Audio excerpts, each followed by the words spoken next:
రోజుకో నీతి పూటకో రీతి రంగులు మారుతున్న రాజకీయంపై రాజనీతి.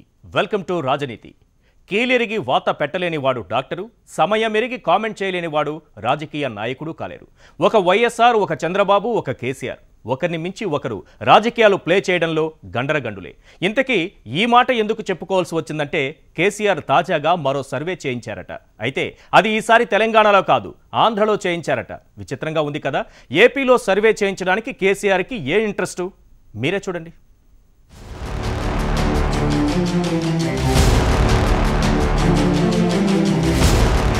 సొంత పార్టీలో ఏముంది, పాత చింతకాయ పచ్చడి. అదే పక్క పార్టీలో ఏం జరుగుతుందో ఒక్కసారి తొంగి చూడు. రాజకీయంలో ఉన్న మధ్య ఏంటో తెలుస్తుంది. బడా నాయకులుగా పేరు తెచ్చుకున్న వారందరూ అవకాశాలు కల్పించుకుని మరి ఇదే సూత్రాన్ని ఫాలో అయిపోతూ ఉంటారు. చాలా కాలం తర్వాత కేసీఆర్ ఏపీ రాజకీయాల మీద జోస్యం చెప్పారు. నంద్యాల ఉప ఎన్నికల సమయంలోనే దాన్ని రిలీజ్ చేయడం వెనుక కథ వేరే ఉందన్న అభిప్రాయాలు కూడా ఉన్నాయి.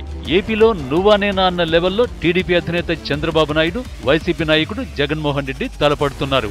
ఆ ఇద్దరి మధ్య జరుగుతున్న పవర్ పోటీలో ఎవరు గెలుస్తారన్న ఆసక్తిని మరింత పెంచేలా కేసీఆర్ ఓ సర్వే రిపోర్టును వెల్లడించారు. సర్వే చేయించింది కేసీఆర్ కాబట్టి రాజకీయ వర్గాల్లో అది ఇప్పుడు హాట్ టాపిక్ గా మారింది.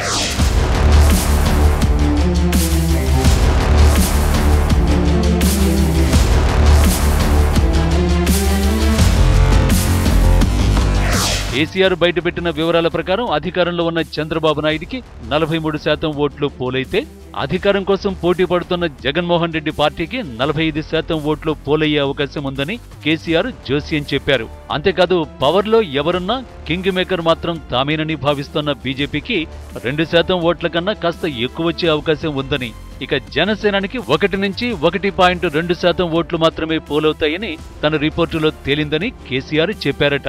కేసీఆర్ అంచనా ప్రకారం పవన్ ప్రభావం పెద్దగా ఉండదని, ఎందుకంటే చిరంజీవి పార్టీ నడిపిన తీరు ఎలా ఉందో ప్రజలంతా చూశారని, అందువల్ల పవన్ మీద అది ప్రతిఫలిస్తుందని కేసీఆర్ వ్యాఖ్యానించారట. అయితే తాను చెప్పిన సర్వే రిపోర్టును ఓ అంచనాగా మాత్రమే చూడాలని, ఏపీలో ఎన్నికల సమయానికి తయారయ్యే పొత్తులే ఫలితాలపై ప్రభావం చూపుతాయన్నారట కేసీఆర్.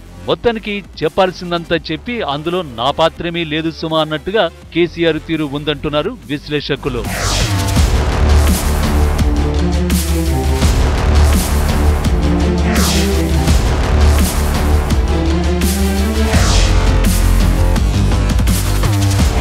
కేసీఆర్ కు చంద్రబాబే ప్రథమ రాజకీయ శత్రువు. తెలంగాణలో టీడీపీకి నామరూపాలు లేకుండా చేయాల్సిందంతా చేసి, ఇక ఏపీలో కూడా టీడీపీకి అదే జరిగితే బాగుంటుందని కేసీఆర్ కోరుకుంటున్నారు.